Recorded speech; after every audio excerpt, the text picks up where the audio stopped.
ভরা মৌসুম, অথচ ইলিশের বাজারে যেন আগুন। আকার ভেদে ইলিশের দাম ছুঁয়েছে ৮০০ থেকে ৩৪০০ টাকা পর্যন্ত। শুক্রবার রাজধানীর কারওয়ান বাজারে আধা কেজির ইলিশই বিক্রি হতে দেখা গেছে ৮০০ থেকে ১৩০০ টাকা পর্যন্ত। আমরা যারা মধ্যবিত্ত তাদের জন্য আসলে ইলিশ দুঃস্বপ্নই বলা যেতে পারে। পূজার আগে চাহিদা বেড়েছে, ফলে দামও বেড়েছে ব্যাপক।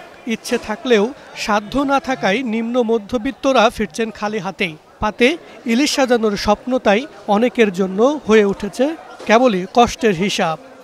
একটু রয়েছে যদি বলতো তাহলে আমি 2 কেজি নিয়ে যেতে পারতাম। তো এটা তো আমাদের মতো মানুষ সম্ভব না ইলিশ মাছ খাওয়া। নদীতে মাছ কম, যোগানও ঠিকমতো নেই।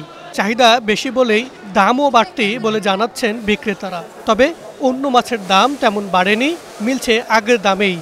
মাছ এখন হচ্ছে কম, একটু হঠাৎ কম, মনে হয় 4-5 থেকে অভিযান পড়ে যাইব। পুজোর দিনটা যদি দুর্গা পূজা আরম্ভ হয় কত মাছ খাবে না। ইলিশ এবছর একবারে কম, একবারে কম নাই বলতেই চলে, অনেক দাম ইলিশ।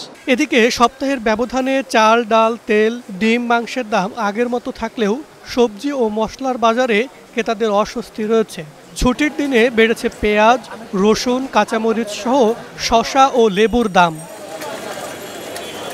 কাঁচামরিচ কেজিতে 20 টাকা বেড়ে হয়েছে 180 টাকা, পেঁয়াজ 80 টাকা, রসুন 140 টাকা এবং লেবু ডজনে বেড়েছে 20 টাকা ও শসা 30 টাকা বেড়ে দাঁড়িয়েছে কেজি প্রতি 80 টাকায়।